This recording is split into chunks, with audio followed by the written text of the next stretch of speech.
আচ্ছা, একটা গাধা যদি আপনি কিনতে চান কত দাম হবে মার্কেটে? মিনিমাম 20 থেকে 25,000, তার থেকে বেশি হবে তবে কম না। কিন্তু আপনি আমি কি এতটাই সস্তা যে মাত্র 500 থেকে 1000 দাম বেড়েছে বলে নিজেকে বিক্রি করে দেবো? আমাদের দাম মাত্র 1000-1200 টাকা। শুনে তো গাধারা লজ্জায় মুখ দেখাতে পারছে না।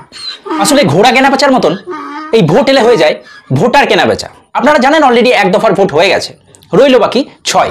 প্রত্যেকটা দল তারা কতটা মানুষের কাছে আছে, পাশে আছে, তারা কি কি করেছে সেই ফিরিস্তি শোনাতে ব্যস্ত। তাতে কোনো দোষ নেই, কিন্তু সেই প্রচারের নামে মানুষকে যখন টুপি পরানো হয়, মিথ্যে কথা বলে ভোট আদায়ের চেষ্টা করা হয়, তখন সেই নিয়ে তো কিছু বলতেই হয়। আজকের ভিডিও সেই নিয়ে, কিভাবে মিথ্যে প্রচারে ভোট কিনতে চাইছে তৃণমূল কংগ্রেস, কিভাবে তারা হিন্দুদেরকে বোকা বানাচ্ছে এবং ভয় দেখাচ্ছে, কিভাবে তারা মুসলিমদেরকে বোকা বানাচ্ছে এবং ভয় দেখাচ্ছে। এবং মুখ্যমন্ত্রী, জানি না তার সোডিয়াম পটাশিয়াম এই গরমে ঠিক আছে কিনা, বাট যেভাবে বস বলো তো রুদ্র রায়ের মতন খিস্তি কাস্তে আরম্ভ করেছেন এবং বিভিন্ন ইস্যুতে মুসলিম তোষণ নয়, কার্যত দুষ্কৃতী এবং রেপিস্টদের তোষণ করছে, সেটা আপনারা এই ভিডিওতে জানতে পারবেন। এবং আলটিমেট আপনারা ভোট জনগণ কি ভেবে দেবেন, কিভাবে ভাববেন, সেই নিয়ে আমি আমার মতামত আপনাদের সাথে শেয়ার করব। তাই ভিডিওটা অবশ্যই শেষ পর্যন্ত দেখুন। চ্যানেলে নতুন হলে অবশ্যই সাবস্ক্রাইব করে পাশে থাকা বেল আইকনটা প্রেস করে দেবেন এবং অবশ্যই এই ভিডিওটা বেশি বেশি করে শেয়ার করে দিন। তো চলুন শুরু করা যাক। নমস্কার, আমি উমেশ ব্যানার্জি, আপনারা দেখছেন রাষ্ট্রটক চ্যানেল। আপনাদের সকলকে আমি শুভ নববৈশাখের শুভ নন্দন জানাচ্ছি। প্রথমে আসি প্রচার। এখন তৃণমূলের প্রচারের মূল ইস্যু কি? মূল ইস্যু হচ্ছে লক্ষ্মীর ভান্ডার 500 থেকে বেড়ে 1000, 1000 থেকে 1200। এটা ছাড়া প্রচারে আর কি আছে? বাকি টোটালটাই হচ্ছে ভয় দেখানো এবং কেন্দ্রের বিরুদ্ধে মানুষকে বিছিয়ে দেওয়া এবং একটা বিচ্ছিন্নতাবাদী শক্তিদের হাত শক্ত করা। এই হচ্ছে প্রচারের মূল সারাংশ। প্রথমত এনারা বলছেন যে আপনারা ভোট দেবেন আপনার নিজের কথা ভেবে, আপনার এলাকার রাস্তাঘাট বিভিন্ন সুযোগ সুবিধা পাচ্ছেন কিনা, কাকে পাশে পাচ্ছেন, এসব দেখে ভোট দেবেন। তো প্রথমত বলতে চাই যে এটা হচ্ছে লোকসভা নির্বাচন, দেশের ভোট, প্রধানমন্ত্রীর ভোট। এটা কোনো মিউনিসিপ্যালিটি বা বিধানসভার মুখ্যমন্ত্রী করার ভোট নয়। আজকে পাকিস্তান বা চায়না যদি আক্রমণ করে, তো সেখানে ডিসিশন নেওয়াটা হচ্ছে জরুরি। সেটা একটা স্ট্রং গভর্নমেন্ট এবং একটা মেজরিটি বা স্থির সরকারই নিতে পারবে, কোনো জোট নয়। বা পাড়ার পেচুদা বা রাজুদা সেখানে কিছু করতে পারবে না। এই ভোটে যারা এমপি হবে তারা পার্লামেন্টে যাবে, তারা হবে ল মেকার। আপনার রাস্তাঘাট ঠিক আছে কিনা, আলো জ্বলছে কিনা, আপনি সারা বছর পাশে পাচ্ছেন কিনা, এটা মিউনিসিপ্যালিটি ভোটে যে কাউন্সিলর হবে সেখানে এটা ম্যাটার করে, লোকসভা ভোটের ক্ষেত্রে নয়। সেকেন্ড হচ্ছে প্রধানমন্ত্রী কে হবে। এদিকে তো এনডিএর নরেন্দ্র মোদী হচ্ছে প্রধানমন্ত্রী, অলরেডি টেস্টেড 10 বছর, আমরা জানি কেমনভাবে দেশ চালায়। কিন্তু বিরোধীদের যে ইন্ডি জোট হয়েছে তার প্রধানমন্ত্রীর মুখকে, আর সেখানে একটা দ্বিচারিতার ইস্যু হচ্ছে। মুখ্যমন্ত্রী নিজে বলছে আমরা রাজ্যে কোনো জোট করিনি, এখানে বাম বা কংগ্রেসকে একটাও ভোট দেবেন না, সমস্ত ভোট দেবেন তৃণমূল কংগ্রেসকে। তৃণমূলই কেন্দ্রে সরকার গড়বে। আচ্ছা, তৃণমূলই যদি সরকার গড়ে খুব ভালো কথা, তাহলে 543টা টোটাল আসন আছে, তার মধ্যে কেন 45টা আসনে লড়ছে? 45টা আসনে লড়ে কেউ কি প্রধানমন্ত্রী হতে পারে? প্রধানমন্ত্রী হতে গেলে মিনিমাম 272টা সিট লাগবে। উনি তো জোটেও নেই, জোট থেকে বেরিয়ে গেছে, তো সেটা 45টা সিটে সম্ভব নয়। তাহলে উনি বোকাটা কাকে বানাচ্ছেন? উনি যদি প্রধানমন্ত্রী হতেন, বাঙালি প্রধানমন্ত্রী হিসাবে আমরা সবাই তার পিছনে দাঁড়াতাম, কিন্তু উনি তো লড়ছেনই না, তাহলে আমরা কেন ভোট দেবো প্রধানমন্ত্রীর ভোটে? দ্বিতীয় কথা কি বলা হচ্ছে যে লক্ষ্মীর ভান্ডার। আচ্ছা, লক্ষ্মীর ভান্ডার তো রাজ্যের ইস্যু। রাজ্যে যখন মুখ্যমন্ত্রী নির্বাচন হবে সেখানে এটা তার প্রকল্প, তিনি বলেছিলেন, চালু করেছিলেন, তার বেসিসে তিনি ভোট চাইবেন। কিন্তু প্রধানমন্ত্রীর ভোটে আমরা তাকে কেন ভোট দেবো? তিনি কি কেন্দ্র স্তরে কোনো দিশা দেখাতে পেরেছেন? আর যে মিথ্যা কথাগুলো বলা হচ্ছে সেগুলো কি? প্রথমত লক্ষ্মীর ভান্ডার বন্ধ করে দেওয়া হবে, মানে কিভাবে টুপি পড়াচ্ছে ভাবুন। লক্ষ্মীর ভান্ডার হচ্ছে রাজ্যের ইস্যু, এই সরকারটা হচ্ছে কেন্দ্রের, তার কোনো এখতিয়ারই নেই, তো সে কিভাবে বন্ধ করবে? এবং শুভেন্দু অধিকারী নিজে বলছে, জানি না কেন্দ্রের অনুমোদন আছে নাকি তিনি নিজেরই মন করা কথা বলছেন, বাট বলছে যে আমরা ক্ষমতা এলে 2026-এ তার পরের মাস থেকেই 3000 টাকা করে অন্নপূর্ণা ভাতা শুরু হবে। তো এই বন্ধ করে দেবে, এই কথাটার মানে কি? যে এইটাই হচ্ছে লাস্ট নির্বাচন, আর কোনো ভোট হবে না।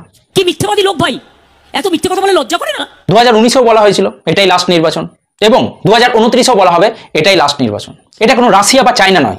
ভারত একটা এত বড় দেশ, 140 কোটি লোক, এবং তার এত ভ্যারাইটি, তাই চাইলেও কেউ ডিক্টেটরশিপ দীর্ঘ সময় ধরে চালাতে পারবে না। এই কথাটা বলার মাধ্যমে তারা সাধারণ মানুষকেই আন্ডার এস্টিমেট করছে, তাদের পাওয়ারকে আন্ডার এস্টিমেট করছে। তাই এই কথাটার কোনো ভিত্তিই নেই। এবং সংবিধান বদলে দেওয়ার প্রশ্নে প্রধানমন্ত্রী নিজে বলেছে যে আমি কি, স্বয়ং বাবা সাহেব আম্বেদকরও যদি চাই আর এই সংবিধান বদলাতে পারবে না। কিছু মডিফিকেশন করা যেতে পারে, কিন্তু সংবিধান ছাড়া এ দেশকে ইউনাইটেড রাখা ভেরি টাফ। তাই যারা প্রকৃত অর্থে রাজনীতিবিদ তারা সেই কথা কল্পনাও করতে পারবে না। এরপর আরেকটা কি মিথ্যা কথা বলা হচ্ছে যে প্রধানমন্ত্রী নাকি বলেছে জম্মু কাশ্মীরে যারা মাছ খায় তারা হিন্দু নয়, আমরা এলে মাছ খাওয়া বন্ধ করে দেবো। প্রথমত ওনার ক্লিপটা যদি ভালোভাবে শোনেন, ইউটিউবে সার্চ করলেই পেয়ে যাবেন। ইস্যুটা ছিল নবরাত্রির সময় তেজস্বী যাদব রসিয়ে মাছ খাওয়ার ভিডিও পাবলিক করেছিল, করে কিছু একটা কমেন্ট লিখেছিল। সেইটার পরিপ্রেক্ষিতে উত্তর দিতে গিয়ে তিনি বলেন যে মাছ মাংস খাচ্ছে তো ঠিক আছে, কিন্তু সেটাকে অনেক রাজ্যে জানেন আপনারা, গুজরাট বলুন, রাজস্থান বলুন, এই নবরাত্রির সময় মাছ মাংস খাওয়া হয় না, খায় না তারা, সেটা তাদের ব্যাপার। বাংলাতে আমরা খাই। তো তার বক্তব্য ছিল যে এখানে তো আমরা ভারতবর্ষে বিভিন্ন জাতি, ধর্ম, বর্ণ এবং বিভিন্ন মান্যতার লোক থাকে, এক একজন এক একটাকে মানে। তাই আমাদের এমন কোনো কিছু করা উচিত নয় যেটাতে অন্যের ভাবাবেগ বা অন্যের মান্যতাকে আঘাত লাগে। তাই মাছ মাংস খাওয়া সেটা তার ব্যক্তিগত ব্যাপার, কিন্তু সেটা রসি রসি দেখানো। মাঝে একবার বিফ নিয়ে একটা হয়েছিল, রাস্তার মাঝে বসে বিফ খাচ্ছি, লোককে দেখিয়ে দেখে অষ্টমীর দিন আমরা চিকেন চেবাচ্ছি।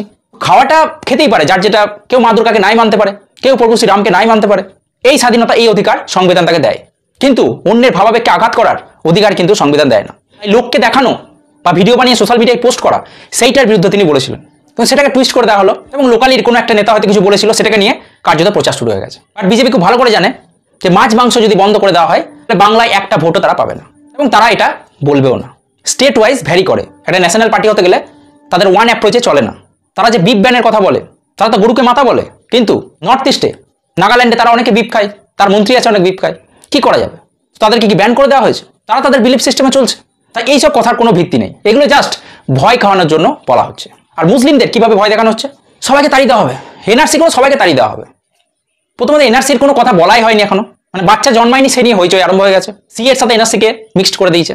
ঠিক আছে, এনআরসি একটা টাইম হবেই, আজ থেকে 5 বছর 10 বছর যখনই হোক। তো এনআরসি তো সবাইকে বার করে দেওয়ার জন্য নয়, এনআরসি হচ্ছে একটা প্রপার সিস্টেম বা প্রসেসে ইললিগাল যারা আমাদের দেশে এসেছে তাদেরকে ডিটেক্ট করা এবং ডিপোর্ট করা। কিন্তু ওনার কাছে তো ইললিগাল বলে কিছু নেই, ওনার কাছে ভোটটাই সব, দেশ যায় ভার্মে। তাই যদি ইললিগাল কোনো চোর ঢুকে পড়ে, কোনো টেরোরিস্ট ঢুকে, তারা যদি দিদিকে ভোট দেয়, বাস দিদি তাদের প্রোটেক্ট করবে, সেটা তো হতে পারে না। তো যাই হোক, সেই নিয়ে একটা ভয় দেখানো হচ্ছে, এবং কথায় কথায় যেটা বলা হচ্ছে যে সমস্ত প্রকল্প যেটা আছে, এই বাড়ি থেকে 100 দিনের কাজ থেকে, এই সমস্ত টাকা যদি কেন্দ্র বন্ধ করে দেয়, টাকা যদি না দেয়, তাও ডোন্ট কেয়ার, আমরা মাথা নত করবো না, রাজ্য নিজের টাকা এগুলো চালাবে। রাজ্যের টাকা কোথায় ভাই? কেন্দ্র যদি টাকা না পাঠায়, না সহযোগিতা করে একটা রাজ্যের পক্ষে, তার রাজ্য চালানো বা এতগুলো প্রকল্প চালানো সম্ভব? রাজ্যের আজকে কত কোটি টাকা ঋণ হয়ে আছে, কেন্দ্রের তো অনেক সোর্স আছে রেভিনিউ ইনকাম, অনেক কিছু ডিপোজিট আছে, গোল্ড আছে, ফরেন রিজার্ভ আছে, কিন্তু রাজ্যের কি আছে? রাজ্যের রেভিনিউ কোথা থেকে আসে? এক হচ্ছে যে ট্যাক্স কালেকশন হয় সেটা থেকে, আর এই আবগারি বা মদ থেকে, এছাড়া আর কোনো সোর্স অফ ইনকাম নেই রাজ্যের। তো রাজ্যের রেভিনিউ বাড়ানোর জন্য কিছু কি চিন্তা ভাবনা করা হয়েছে? কোনো প্ল্যান আছে? শুধু দান খয়রাতি, লক্ষ্মীর ভান্ডারের ভাতা দিয়ে দিলাম, একে 5,000 দিয়ে দিলাম, ওকে 2,000 দিয়ে দিলাম, এইভাবে কতদিন চলবে? এরপরে রাজ্যের কোনো ইনফ্রাস্ট্রাকচারের প্রজেক্ট বা কোনো ডেভেলপমেন্ট প্রজেক্ট করতে গেলে টাকা নেই। আমাকে কোনো কথা বলবে না, এখন লক্ষ্মীর ভান্ডারই আমি পাগলা হয়ে যাচ্ছি। পাগলা তো হবেই, মাথায় তো কিছুই নাই, খড়কুটে ঘুরে বেড়াচ্ছে। দেখুন, সাধারণ মানুষের সাহায্য করতে হবে, তাদের পাশে থাকতে হবে, তার জন্য তো একটা আইডিয়া বার করতে হবে যে কিভাবে আমরা সাধারণ মানুষেরও সুবিধা করতে পারি, সরকারের উপরে যেন চাপ না পড়ে। তার একটা উদাহরণ হচ্ছে, অরবিন্দ কেজরিওয়াল কি বলেছিল যে আমরা 300 ইউনিট বিজলি ফ্রি দিয়ে দেবো, সাধারণ মানুষের সুবিধা হলো, কিন্তু সরকারের উপর কতটা চাপ পড়লো বলুন তো? টোটাল টাকাটা সরকারকে দিতে হবে, এবং ইলেকট্রিসিটির উৎপাদন আমাদের বাড়াতে হবে। তো আলটিমেটলি এটা তো কোনো সলিউশন নাই। কিন্তু পিএম সূর্যঘর যোজনা বলে একটা স্কিম এসছে, যেটার মাধ্যমে কি বলা হচ্ছে যে আমরা একটা টাকা দেবো, 100 টাকা সাপোজ, তার মধ্যে 50 টাকা আমরা দেবো, 50 টাকা আপনি দিন, করে সোলার প্যানেল লাগানো হবে বাড়ির ছাদে, যেখানে 300 ইউনিট পর্যন্ত ফ্রি বিজলি পাওয়া যাবে। মানে কি, ওই যে সোলার প্যানেলে সূর্যের সাহায্যে যে বিদ্যুৎ উৎপাদন হবে, তাতে বাড়ির যে বিদ্যুৎ চাহিদা সেটাও মিটলো, এবং এছাড়াও ইলেকট্রিক ভেহিকেল যেগুলো আছে সেগুলো চার্জ দেওয়া যাবে। তাহলে ট্রান্সপোর্ট কস্ট এবং বাড়ির যে বিজলি সেটা টোটাল 0 হয়ে গেল, মানুষের সুবিধা হলো, এবং এতে সরকারের উপরে কোনো চাপ পড়লো না। কেন কি? তখন সরকারকে ডাইরেক্টলি পুরো টাকাটা দিতে হচ্ছে না, এবং বিদ্যুৎ উৎপাদনটাও ন্যাচারাল ওয়েতে হচ্ছে, সরকারকে কিনতে হচ্ছে না, তাদেরকে প্রোডাকশন বাড়ানোর কোনো প্রয়োজন হচ্ছে না। এবং এছাড়াও যদি এক্সট্রা বিদ্যুৎ থেকে যায়, তাহলে সেটা আপনি সরকারকেও বিক্রি করতে পারবেন। তো সাধারণ মানুষ এবং সরকারের মধ্যে একটা উইন উইন সিচুয়েশন। এইভাবে সাধারণ মানুষও প্রোগ্রেস করলো, এবং ওভারঅল দেশেরও একটা ডেভেলপমেন্ট হলো। এইভাবে প্রত্যেকটা জিনিস যদি আমরা ভাবতে পারি, বা বিভিন্ন মুখ্যমন্ত্রীরা তারা তাদের মতো করে প্ল্যান করতে পারে, তাহলে সেখানে সাধারণ মানুষকেও সাপোর্ট করা হলো, সুবিধা দেওয়া হলো, দান খয়রাতি হলো না সেটা, এবং ওভারঅল দেশের বা রাজ্যেরও ডেভেলপমেন্ট হলো, তাদের উপরেও কোনো চাপ পড়লো না। কিন্তু মাথায় যদি কিছু না থাকে, তাহলে এইভাবেই রেভিনিউ কীভাবে আসবে তার কোনো চিন্তা নেই। রাজ্যে যে এত বড় একটা কয়লা খাদান পড়ে আছে, সেটাকে কীভাবে কেন্দ্রের সাথে সহযোগিতা করে প্রোডাকশন শুরু করা যায়, কীভাবে পোর্ট, হলদিয়া পোর্ট বন্দর সেগুলোকে ডেভেলপ করা যায়, সেখানে ইন্ডাস্ট্রি করা যায়, সে নিয়ে কোনো চিন্তা নেই। বছরের পর বছর বিজনেস সামিট হয়, কটা ইন্ডাস্ট্রি, কটা ফ্যাক্টরি বসছে, তাতে কেউ আসছে? শুধু লড়াই লড়াই লড়াই চাই, লড়াই করে বাঁচতে চাই অ্যাপ্রোচে, রাজ্য চালানো যায় না, রাজ্যের মানুষের ডেভেলপমেন্ট হয় না। তো যাক, এইভাবে চলছে ভোট প্রচার, বলা ভালো ভোটের নামে মিথ্যে প্রচার, এবং বাকি কাজটা তো পুলিশ প্রশাসন এবং গুন্ডারা ভয় দেখিয়ে, শাসিয়ে, বোমাবাজি করে হাসিল করে নেবে। এরপর আপনারা দেখুন রামনবমী, এই যে এত বড় রামনবমীর মিছিলে মুর্শিদাবাদে একটা পাথর ছোড়া হলো, বোমা ছোড়া হলো। এরপরে মুখ্যমন্ত্রীর কি বলা উচিত ছিল? যারা যারা এটা অ্যাটাক করেছে তাদেরকে ইমিডিয়েটলি অ্যারেস্ট করা উচিত। কিন্তু তিনি কি বললেন? কেন অস্ত্র নিয়ে মিছিল করা হবে? তিনি কেন সেটা বললেন? তার কারণ তিনি সভাটা করছেন মুর্শিদাবাদে, যেখানে মুসলিমরা হচ্ছে মেজরিটি, তাই তাদেরকে তোষণ করলেন। কিন্তু সেই তোষণ করতে গিয়ে কার্যত যারা দুষ্কৃতী তাদেরকে তিনি সাপোর্ট করলেন, তাদের মাথায় হাত রাখলেন। আর এইভাবেই শেখ শাহজাহান নামে রেপিস্ট, তারও পিঠে হাত রেখেছিলেন। আর খেলাটা বুঝুন, আপনি একদিকে রামনবমীর দিন ছুটি ঘোষণা করছেন, রামনবমীর দিন অস্ত্র নিয়ে যে মিছিল করছে সেই মিছিলের পারমিশন দিচ্ছেন, পুলিশ আটকাচ্ছে না। আবার যখন অ্যাটাক করছে তার উপর মিছিল কিন্তু শান্তিপূর্ণ ছিল, ওপর থেকে যে বাড়ি থেকে ঢিল চোরা হয়েছে তারা হচ্ছে সিভিক ভলেন্টিয়ারের বাড়ি, সেটা ছিল মুসলিমদের। ক্যামেরায় স্পষ্ট দেখা যাচ্ছে, তারপরেও পুলিশ বা সিআইডি কেউ তাদেরকে ধরছে না। এরপরে যখন এনআই আসবে তখন বলা হবে বেছে বেছে মুসলিমদের টার্গেট করা হচ্ছে, এনআই টার্গেট করছে। তাহলে ডবল গেমটা বুঝতে পারছেন? আর উনি রামনবমী 10 দিন আগে থেকে বলছিল দাঙ্গা করবেন না, দাঙ্গা হবে, দাঙ্গা হবে, দাঙ্গা হবে। এরপরে এই ঘটনা, পুলিশ কোনো ব্যবস্থা নেয়নি। আসলে উনি একটাই জিনিস জানেন, সেটা হচ্ছে আন্দোলন, ধর্ণা এবং ভয়ের রাজনীতি, ভয় দেখানোর রাজনীতি। আর ওনার ব্রহ্মাস্ত্র কি? সেন্টিমেন্ট, মহিলা সেন্টিমেন্ট, মহিলা কার্ড এবং বাংলার সেন্টিমেন্ট। যখন দেখবে সমস্ত কিছু ফেল করে যাচ্ছে, আর কিচ্ছু হচ্ছে না, মানুষকে বোঝানো যাচ্ছে না, তখন তিনি হয় আহত হয়ে যাবেন, হয় হাত ভাঙবে, নয় পা ভাঙবে, দরকার হলে বিস্ফোরণও করে নিতে পারেন। দেখো কিভাবে আমার উপর অত্যাচার করা হচ্ছে, টার্গেট করা হচ্ছে। তো আপনারা যারা ভোট এখনো দেননি, দেবেন, তারা কি ভেবে ভোট দেবেন? প্রথমত এই ভোটটা হচ্ছে লোকসভা ভোট, প্রধানমন্ত্রীর ভোট। তাই যে এই দেশকে শক্তিশালী করতে পারবে, এগিয়ে নিয়ে যেতে পারবে, স্টেবল গভর্নমেন্ট দিতে পারবে, স্থিরতা দিতে পারবে, তাকে আপনারা ভোট করবেন। যে সনাতনী সংস্কৃতি বা তাদের কালচারকে রক্ষা করতে পারবে, তাদেরকে সমৃদ্ধ করতে পারবে এবং তার সাথে সবাইকে নিয়ে চলতে পারবে, তাদেরকে ভোট দেবেন। আর একটা কথা মাথায় রাখবেন, এটা ফ্যাক্ট, যে মুসলিমরা কিন্তু তারা লক্ষ্মীর ভান্ডার পাক না পাক, তাদেরকে কোনো সুবিধা দেওয়া হোক না হোক, রাস্তা হোক না হোক, তারা কিন্তু চোখ বন্ধ করে তাদের মৌলবীরা যেখানে বলে সেখানে ভোট দিয়ে দেয়। এবং কোথায় ভোট দেয় সেটা আপনারা বুঝতেই পারছেন, আমাদের রাজ্যের ক্ষেত্রে এবং ওভারঅল দেশের ক্ষেত্রে। এবং তাদের একটাই টার্গেট, সেটা হচ্ছে গজবাই হিন্দ। তারা যতক্ষণ সংখ্যালঘু আছে ততক্ষণ চুপ করে থাকবে, যখন সংখ্যা গুরু হয়ে যাবে তখন তাদের আসল রূপ দেখতে পাবেন। এবং তাদের টার্গেট হচ্ছে হিন্দুদের তো এবারে যে 2-3টে করে বাচ্চা হয়, তো আমাদের যেন মিনিমাম তার ডবল হয়, তাহলে একটা সময় পরে গিয়ে তাদেরকে আমরা ক্রস করতে পারবো। এবং তারা ভোটটা টোটালি সজ্ঞানে হোক বা অজ্ঞানে হোক, ভোটটা তারা ধর্মের ভিত্তিতে দেয় এবং একজোট হয়ে দেয়।